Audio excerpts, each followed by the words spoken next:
I'm Dennis Moreland with Dennis Moreland Tack, and today we're at Millsap, Texas at Clay John's Cutting Horses, and we're going to discuss something that has been talked about more times than anything else.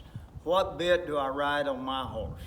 Of course, it all depends on the individual horse, but Clay's going to visit about what bit he rides on a young horse, or if someone brings him a horse he doesn't know, what bit he goes to next, what bit he shows in, what hackamore he might lope in, or what bit he might lope in. There's lots of different combinations depending on the individual horse. But I'll let Clay explain what he does with each different bit. Clay? Thank you, Dennis. What he's saying is very, very true. Finding the right thing for your particular horse is important, and you have so many options with these different bridles and curbs and whatnot that Dennis has here. This is sort of my go-to bit right here. If I don't know the horse, if it's just something that I'm getting a feel of, I'll always go to this bit. It's a little lightweight, short aluminum shank with a bowed mouthpiece, and he has a leather curb on it. It's light. At the same time, if you do need some control, you have enough bit there to control the horse. And then, of course, this is rigged up with a leather curb, which can be used on any bridle. You can put the chain one on here if you need just a little bit more feel than this. When I'm working a horse at home, I want something, and I can train him in it and show him what I want him to do. And then when I go to a competition, I get one of these other bridles that has more feel to it, good heavy reins, and maybe a slightly heavier bit that the horse is going to have good feel when I ride through the herd and cut my cows. He'll listen to me real good on a loose rein. We have several different ones. This one's a little longer, and so therefore it would, and it's slightly heavier also. So a horse is going to listen to this.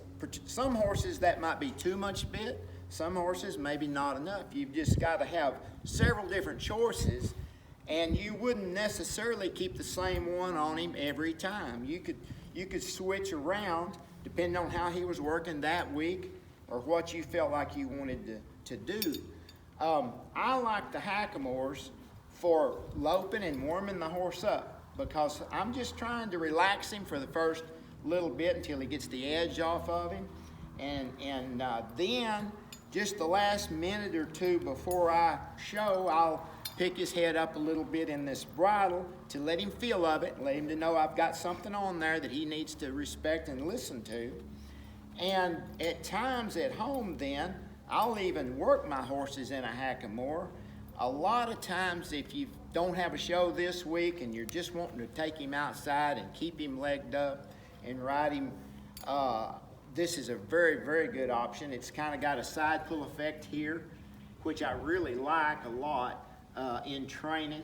It gives you that direct pull, that direct rein. And then this is a really soft hackamore here, and a horse that's got a really good nose and it's responsive. He would like this, and it would be very relaxed, get the horse very relaxed while you're just warming him up and getting him ready to go. And then this would sort of be in between the two. You have several different options there. Mm-hmm. And then once again, then you would just have this bridle or any of these available when you got ready to go ahead and compete or to show your horse. I've even had horses that I would show in this one. I've had a few I'd work in this one.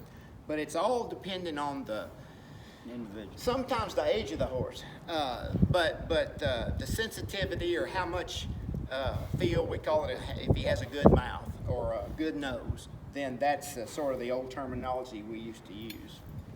Now this is just 3 examples of bridles that are available and that we use. There are many others, and depending on your horse and your skill level, sometimes to ride a horse with one hand, you might like a bit that's loose on the sides like this one. You can get these bits made that way as well, but this, like I say, is just three of your examples that we brought today for you to see. But there's The main thing is, though, to try to experiment just a little bit with different things to try and figure out what's best for your horse and you. Thank you very much, Clay. You're That's welcome, Dennis. Enjoy a lot of good information that I hope will help a lot of people watching this. Thank you.